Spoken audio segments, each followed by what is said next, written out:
Good afternoon, NAF. Good afternoon, NAF. All right, well, let me begin by recognizing a few people who have been instrumental in this event and also in me being here. First, can we give a round of applause to Poonam Mathur? Can we give her a round of applause? Show her the love she showed you. Can we show some love for Poonam? There we go. Show your love. You earned it. Absolutely earned it.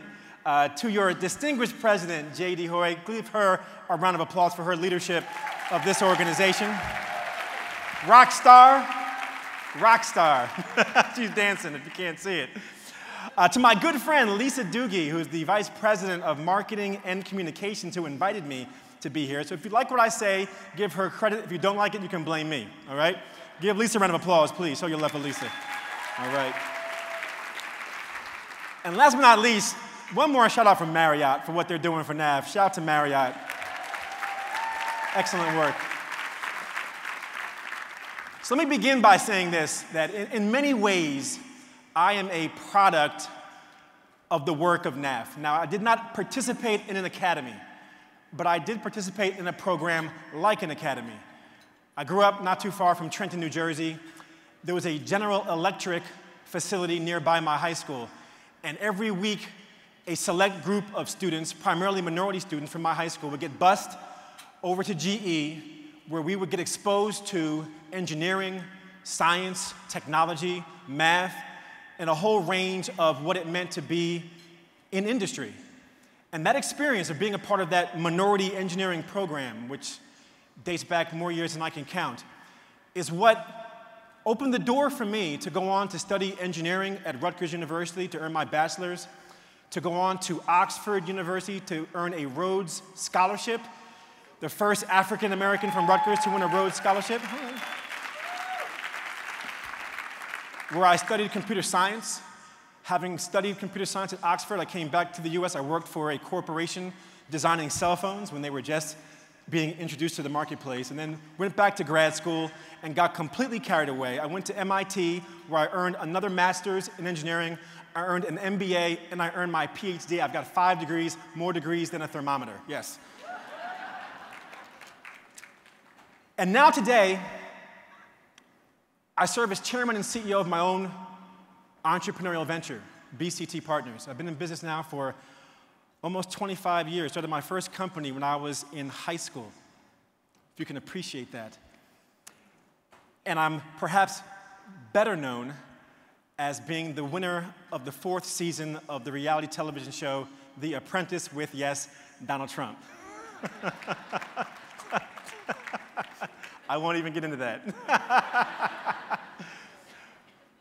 But I say all that to say what Poonam said, but from my perspective. As somebody who's been through an experience like the NAF experience, I want to say thank you. I want to say thank you to you on behalf of the engineers and the mentors and the teachers who didn't know where I ended up, who put in the extra hours that you put in for young people like myself, that we might have a better tomorrow. So I say to you, if you're here for this conference, if you're doing the work of NAF, I say to you that your game is tight. I say that you work day and night. You can seldom be wrong. You must almost always be right, which makes you all like a bright ray of light, or perhaps a rising star about to take flight. I'm here to tell you that you are simply out of sight. Why? Because you've proven over and over and over again that you can overcome any plight. To obstacles and barriers you break through with tremendous might, and to sore eyes in communities, you are a very welcome sight. That's why you keep rising and rising like the wind beneath a kite. So I say to you, what a guy named JJ said on a show called Good Times, that you are dynamite. Dynamite. That's what I say.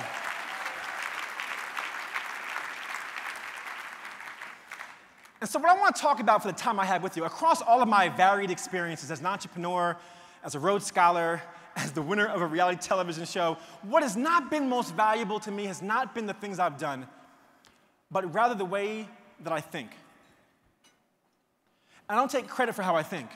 I acknowledge that it's been instilled in me by people like yourselves, by my parents, by people in my community. And so I want to speak to the following theme: the 3 essential mindsets to compete in the 21st century. You might say my subtitle is Be Future Ready. Does that sound familiar? Be future ready.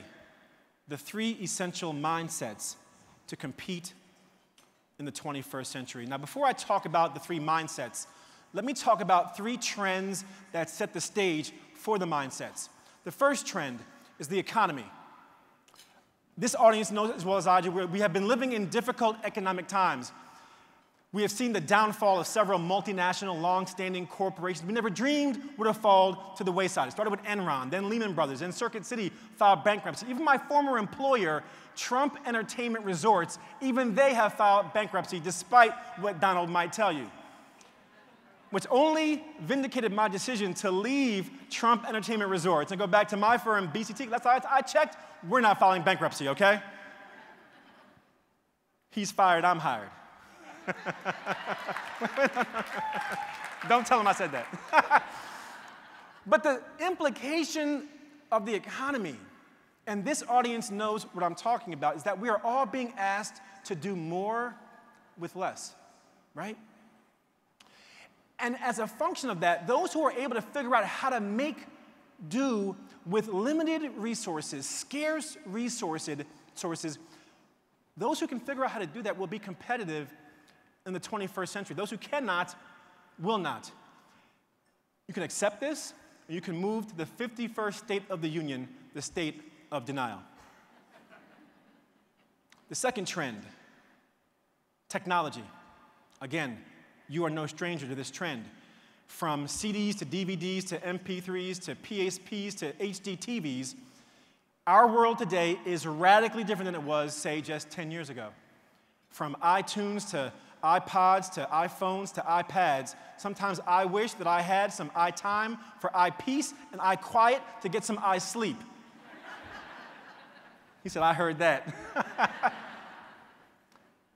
When I finished my work at Rutgers, I worked for AT&T for a few years, designing cell phones. And we used to run these commercials back then that were meant to be futuristic, to predict the future far ahead. And in those commercials, we would say things like, have you ever sent a fax from the beach? Or have you ever paid a toll without stopping? Or have you ever read a book from 1,000 miles away? And it would fade to black and say, well, you will. And the company that would bring it to you is AT&T. Well, think about it. We have all that today. You can send a fax from your phone from the beach, go down most toll roads and not stop, read a book on the internet that's 1,000 miles away. The only thing that didn't come true is that AT&T didn't bring any of it to you. All of that futuristic thinking, that was the one thing we missed. But my point being is that technology has become more enmeshed in our everyday experience. But what it's also done is technology has fueled an acceleration of change. The only thing constant is change, and the only thing you can count on is change and more change. And so we live in a marketplace where everything is fast, everything is quick, everything happens as fast as possible, and technology has fueled it. The implication is for those who cannot keep pace with what I call hyper-accelerated change, they will not be competitive in the 21st century. Those who cannot will not. The third trend, diversity. I see it in this room. I see it across your academies. I see it across our country. That so-called minorities are now 27% of the US population and will be the majority of our population before the year 2050. In fact, these groups, so-called underrepresented minorities, are the majority here in California right now at 60%, will be the majority in Texas in the next decade, the majority in New York and Florida in less than 2 decades, and today 70% of new entrants to the workforce are women and people of color. Babies born today are majority minority. And so the demographics of our country have been shifting and will continue to shift. What's the implication here? That we are all required. It's not optional, it is required to work with people who are not like us. Those who can do that will be competitive in the 21st century. Those who cannot will not. And so the sum total of these 3 trends, the economy, technology, and diversity, I believe have set the stage for an entirely new landscape, that they're not temporary changes, but fundamental shifts in how our marketplace functions. I believe those three trends give rise to the need for three new mindsets, three new ways of thinking that are required if you want to compete and be competitive, if you want to be future ready. With respect to the economy and doing more with less, we must all embrace what I call and others call the entrepreneur's mindset. Second, in deference to hyper-accelerated change fueled by technology, we must all have an appreciation for what I call the innovator's mindset. And then lastly, in acknowledgement of increasing societal diversity, we must all embody what I describe as the global citizen's mindset. Let me break those three things down for you in that order. The entrepreneur's mindset. I would love to talk to you today about starting a business. I'd love to, but I'm not here to talk about that. I'm here to talk about ways of thinking, mindsets. So the entrepreneur's mindset says that while entrepreneurship is something you do, it is also a way that you think. And so you ask, well, what are the characteristics of the entrepreneur's mindset? I'm glad you asked. First, creativity, a clever or inventive approach to whatever you do. Second, resourcefulness, knowing how to make something out of nothing, or in hip-hop vernacular, how to make $1 out of 15 cents, stay legit, and still pay your rent. That was Tupac, if you didn't know.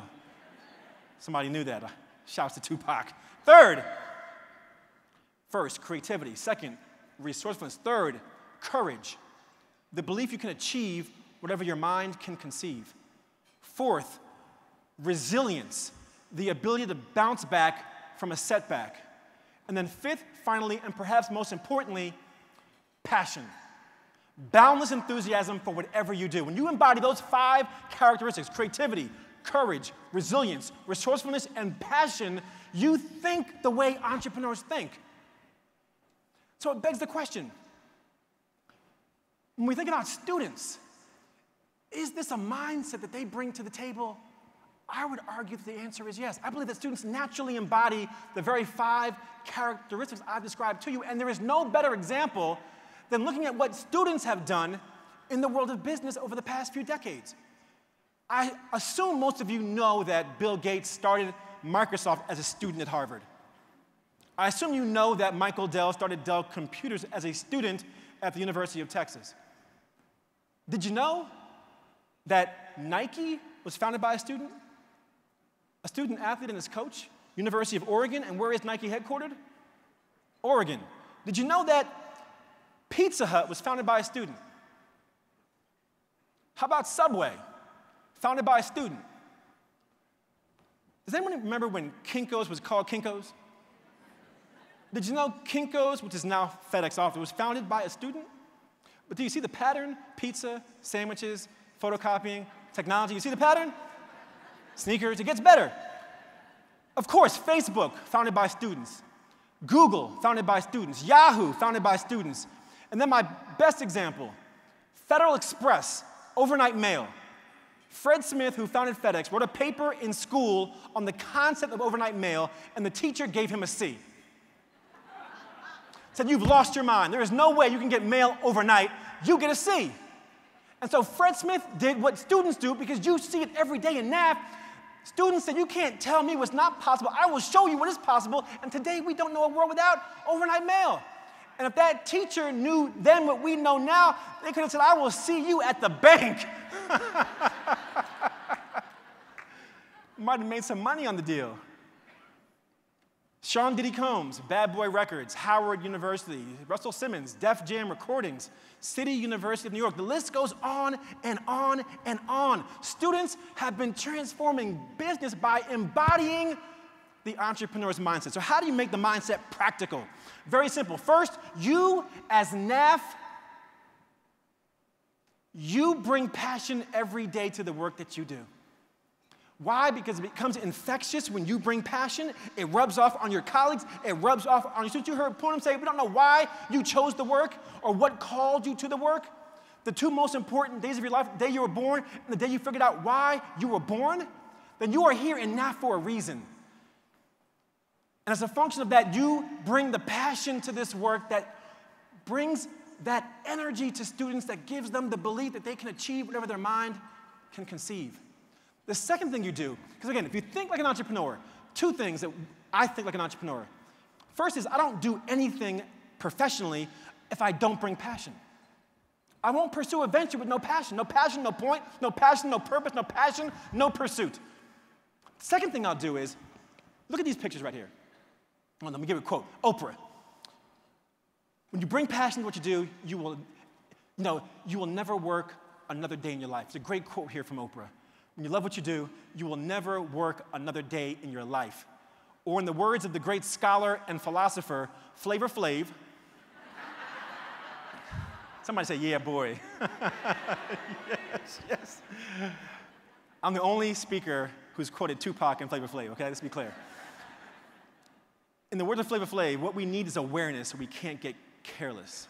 Awareness of what it is that drives us to help students find what drives them. The second thing is, watch these pictures here. What's the pattern you see in these pictures? Let me shout out who's in these pictures. That's Kathy Hughes and Alfred Liggins, founders of Radio 1 and Interactive 1. That is Cher Wang, H.T. Cho, and Peter Chow of HTC. Lisa Price and Steve Stout of Carol's Daughter. Leah Brown and Robert Stanley, A10 Clinical Solutions, all entrepreneurial ventures. Anita Roddick and Gordon Roddick of The Body Shop. Let's keep it moving. Bill Gates and Paul Allen, Microsoft. That is Steve Jobs and Steve Wozniak, Apple, out here on the West Coast. Yahoo, Larry Page, David Filo, Jerry Yang. Google, Larry Page, Sergey Brin. Facebook, Mark Zuckerberg, Eduardo Saverin. Or was it the Winklevoss twins and Divya Narendra? Actually, we don't know who founded Facebook, but we know they were students at Harvard. We don't know which ones. And then lastly, Dallas Grundy, Lawrence Hibbert, Randal Pinkett, and Jeffrey Robinson of BCT Partners. What? But what do you notice among many things? What you notice is that the metaphor of entrepreneurial thinking is not the individual. It's the team, and the team. And if you've read the book Good to Great by Jim Collins, then you know that Collins describes the good leader and the great leader. That the good leader thinks, what and then who? What should we be doing? And then who should be on our team to help us get there? But the great leader thinks, who first and then what? Who should be on my team? Who should be on my bus? Who should be a part of this effort? Who should be in the room first? And only when that is determined do we then figure out what should we do. So getting back to Oprah, let me ask you a question, and bear with me because I don't have much time here. How many of you have ever heard of Oprah Winfrey? By a show of hands. Come on, work with me. You work with Poon and work with me. All right, here we go. It's like he's threatening me. How many of you have ever heard of Jeff Jacobs? Show of hands. Jeff Jacobs. I'm looking for one hand. Let me get one hand, one napkin, one woot. I've got 0. All right, quick story. So Oprah, going through her career, finding her passion. Communication, helping people. Communicates well, interviews well, loves to help people. Building up a nice career as an employee. Gets to a juncture where, as she thinks entrepreneurially, thinks, who do I need on my team to do the things that I don't love to do, that I had no passion for? Accounting, finance, legal. I don't love it, don't like it. I need somebody who loves it and likes it and has the passion. So she finds a guy named Jeff Jacobs. To make a very long story short, Jacobs becomes part of Oprah's who. Having determined the who, they now figure out, well, what can we do? The answer becomes, Oprah, we could own your show. Up until that point, no host of a show owned the show. And so Jacob says to Oprah, I can do this deal. Oprah says, you're crazy. That's a direct quote. Long story short, Jacobs does the deal. Oprah ends up owning her show. It propels her from a well-paid employee to the first black woman billionaire ever. She owns her own school in Africa, her own radio network, her own cable network, her own magazine.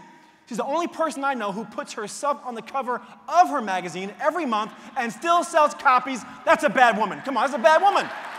That's a bad woman. Thank you. If I put myself on the cover of my own magazine every month, I would sell 1 copy to my mama. And she'd say, I only bought it so you wouldn't feel bad. Thanks, Mom. I appreciate you, guys. I love you. Wait, and Jacobs is what I want to be one day. Jacobs is wealthy and anonymous. No one knows who this dude is. Yo, who is Jeff Jacobs? I'll tell you who he is. He's paid. That's who he is. He's paid. What? But the lesson is this. The lesson is this. Don't conform the team to the strategy. Conform the strategy to the team. That if you are in the middle of a struggling economy, being challenged at your schools to do more with less, there's two ways you can do it. One is bring passion to the work. Why? Because passion helps you overcome the inevitable challenge you face day in and day out. Second is you bring a team to the work. You believe that two are better than one, that a chain is only as strong as its weakest link, that together NAF can do more when we band around one another than we can do apart. And that has always been the spirit of NAF. Let's continue that spirit. Continue that spirit.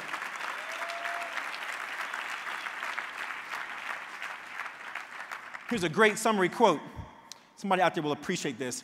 The best executive is the one who has sense enough to pick good men or women to do what he or she wants done and self-restraint to keep from meddling with them while they do it.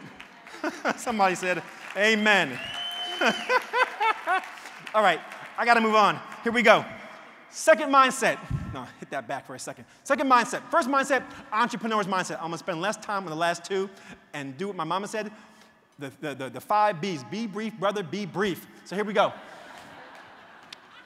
Second mindset, technology, hyper-accelerated change, the mindset, the innovator's mindset. What is innovation? Innovation is the introduction of something new, a new process, a new technology, a new way of doing things. What is the innovator's mindset? It says that you must have a healthy acceptance of failure as the only pathway to innovation. Now notice I said a healthy acceptance of failure. There is such thing as an unhealthy acceptance of failure. That's called being a failure. So, 3 principles of failure. First, failure says nothing about you. It's not personal. We all fail. In fact, some of life's greatest lessons are found in failure. Second lesson of failure is that you learn more from failure than you do from success. It's truism. Look at how children learn by making mistakes and learning from the mistakes. Third tenet of failure is that success is nothing more than going from failure to failure with undiminished enthusiasm. So it says that the mediating factor between failure and success is perseverance. That if you're willing to stick it out over and over and over and over and over and over and over and over again, you will find success. And that's the lesson we teach to our young people. I'll give you 2 quick examples. How many of you, by show of hands, have ever heard of WD-40? Okay. Who knows the story of WD-40? Okay, I got about 8 hands. Okay, so this is redundant for you. I got it off Wikipedia, so it must be true. And I got it off their website also. WD-40, founded in San Diego in 1953 by 3 people, a team, who wanted to create a line of rust prevention solvents and degreasers for the aerospace industry. It took them 40 attempts to get the now signature formula right. WD-40 stands for water displacement perfected on the 40th try. Someone said, it gets better. Show of hands. Who's heard of Formula 409? I'm not making this up. You see where I'm going? Please tell me you know where I'm going. Okay, Formula 409. 2 young scientists, a team, 2, wanted to create the ultimate cleansing agent. Only when they had created the 409th formula did they finally get it right. Are you kidding me? I would have thrown in the towel on the 10th try. Or the 408th try, I'd have given up. What's the lesson for you and for our students in NAF? Do not let a setback hold you back, because a setback is a setup for a comeback. There's no pain, there's no gain. I'm not done. If there's no risk, there's no reward. No struggle, no progress. No problems, no power. No disappointment, no discipline. No test, no testimony, no trial, no triumph, which means sometimes you have to go through in order to grow through. which means if there's nothing ventured, there's nothing gained. If you don't believe, then don't bother. So go hard or go home, because failure is not falling down. Failure is staying down. Now I'm done. Now I'm done.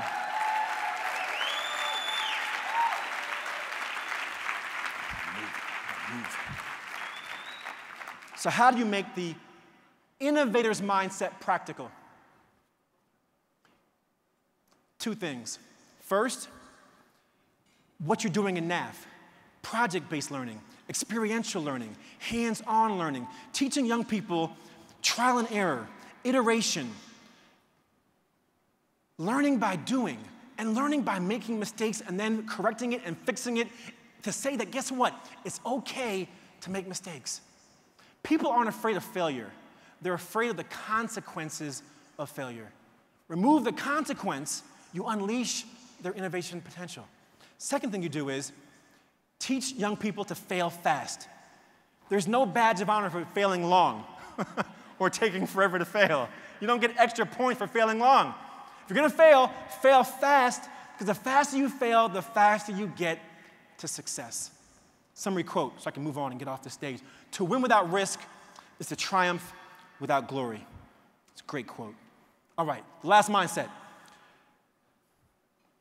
Last mindset is the global citizen's mindset.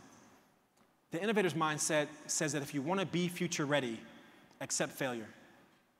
The global citizen's mindset says if you want to be future ready, then you must embrace your role as a global citizen. Now, I believe the single greatest threat to our democracy are the growing divides in our society.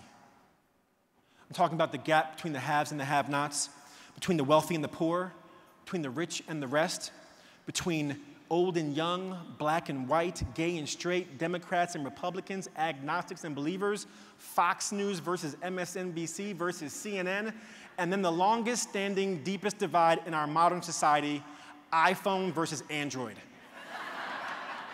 It's tearing our country apart.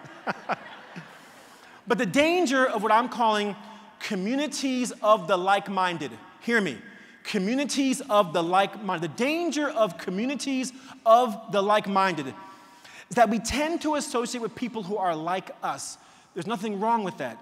But in doing so, we can become more prone to cast stereotypes and assumptions about those who are not like us, cast projections on those who live outside of our communities of the like-minded. And the irony is, as our country continues to diversify, I believe our country is digging in deeper to our respective communities of the like-minded, thus nullifying the benefits of diversity in the first place, jeopardizing the competitiveness of our country. The global citizen's mindset says if you want to be competitive in the 21st century, if you want to be future ready in 2015, then you must build relationships that are global and diverse. Operative words, global and diverse. And I'm not just talking about students, I'm talking about you. You set the example that they see.